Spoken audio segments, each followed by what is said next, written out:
Train your English voice to use is done and was done in sentences.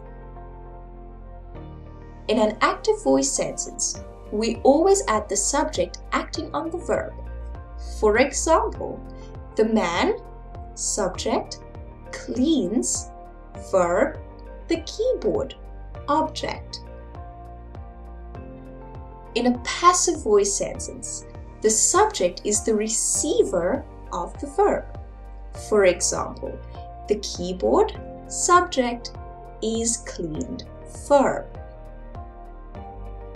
The structure of a passive voice sentence is present simple, is, am, or are, plus not, plus a past participle, or past simple, was or were, plus not, plus a past participle. For example, the office is not being cleaned today, or the office was being cleaned. Let's have a look at some more examples. The keyboard is being cleaned.